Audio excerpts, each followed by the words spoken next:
네, 코로나19 상황 좀 더 짚어보겠습니다. 서지원 대전시 의사회 감염대책위원 모셨습니다. 어서 오십시오. 안녕하세요. 네, 앞서서 뉴스 전해드렸지만 사흘째 확진자가 전국적으로 200명대를 기록하고 있습니다. 전문가로서 보시기에 현재 상황 어떤 점이 가장 우려스러우신가요? 예, 오늘 그 새벽 0시 방대본에서 발표한 것에 따르면 223명이 발생했는데 네. 해외 유입 사례 30케이스를 제외하면 벌써 193명이 그 국내에서 발생했거든요. 예.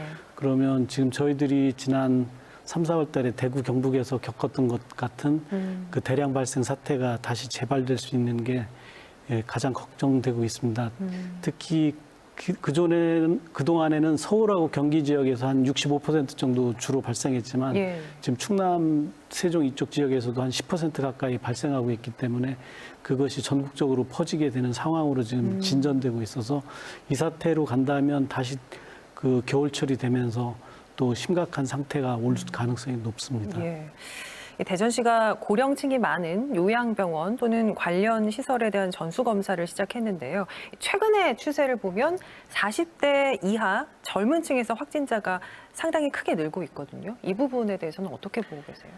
예, 지난 그 9월 달 통계를 보면 20대하고 30대에서 발생하는 경우가 22%였는데 최근 통계는 한 35% 정도까지 증가하고 있거든요. 그래서 한 10% 이상 증가하고 있어서 이 사람들 같은 경우는 보통 본인이 감기에 걸렸다라고 생각한다든가 그렇게 아니면 아예 증상이 없다든가 그런 경우로 돼서 본인도 모르게 그 여기저기 돌아다니며 퍼뜨리는 깜깜이 환자라고 하죠. 그런 게 많이 발생될 수가 있고 이 사람들이 본인이 모르기 때문에 다른 사람한테 특히 가족 내라든가 또는 직장 내에서 퍼뜨릴 가능성이 높기 때문에 다른 사람들하고 모이는 그 사회적 격리나 이런 것들을 좀 더 신중하게 고려해야 되는 상황으로 생각됩니다.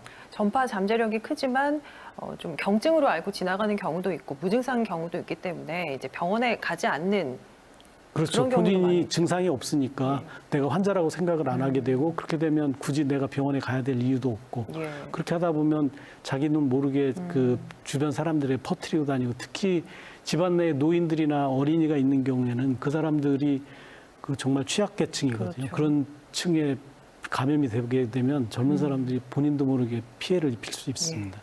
뭐 사례를 다 따라가기 어려울 정도로 곳곳에서 집단 감염이 다양하게 발생하고 있습니다. 우리 지역의 경우에는 천안 아산이 1.5단계 현재 시행 중이죠.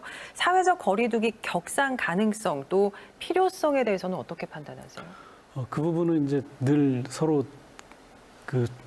밀고 당기는 어렵죠. 밀당이 이루어지고 있죠. 예.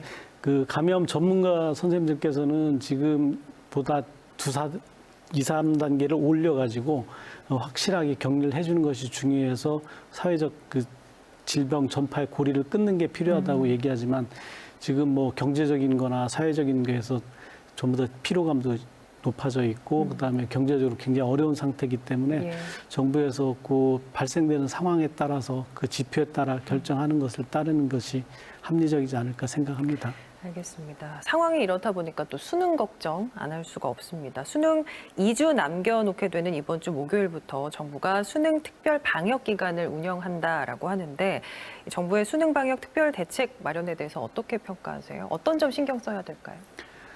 12월 3일 날 이제 수능이기 때문에 정부에서 2주 전부터 지금 대책을 얘기하고 있는데요. 지난 추석 때에는 강제적으로 하는 특별 방역 대책을 실시했었지만 이번에는 강제로 하는 것이 아니고 권고하는 사항으로 가고 있기 때문에 사실 그 학원가나 이런 데서 그 지침을 따르지 않는다라고 하면 무용지물일 수가 있습니다. 그래서 실제적으로 학생들이나 그 학원가, 그다음에 개인 교습소, 학교 이런 데서 대면 수업을 하거나 하는 데 있어서 좀 더 자제를 해주거나 조심해야 될 부분이 많이 우려가 되고 있습니다. 현장에서 좀 확실하게 이제 방역에 협조를 해줘야 되겠다. 예, 뭐 학원 이름을 후에 공개한다고 하는데 다 사후 약방문이 될 수 있어서 그것이 정말 실효가 있을지 걱정이 되죠. 알겠습니다. 마지막 질문 드릴게요. 최근 백신에 대한 기대감 커졌습니다. 언제쯤 접종 가능할까요?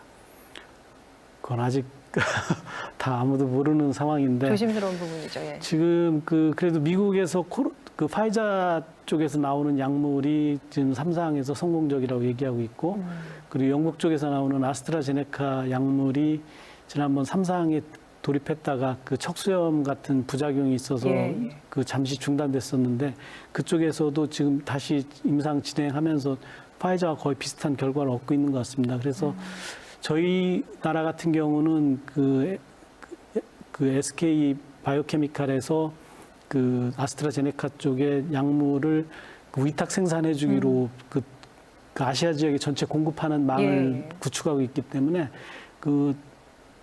그쪽 약물이 투입이 된다라고 하면 정말 빠르다고 하면 내년 말쯤 그렇지 않으면 내후년쯤에는 국민들한테 제공될 수 있지 않을까 생각하는데요. 예. 그러려면 임상 3상을 거치면서 그 별다른 부작용이 없고 안전성이 확보가 되는 것이 관건일 것 같습니다. 알겠습니다. 별다른 이벤트가 없다고 가정했을 때 빠르면 내년 말로 이해하겠습니다. 네, 오늘 말씀 여기까지 듣겠습니다. 고맙습니다.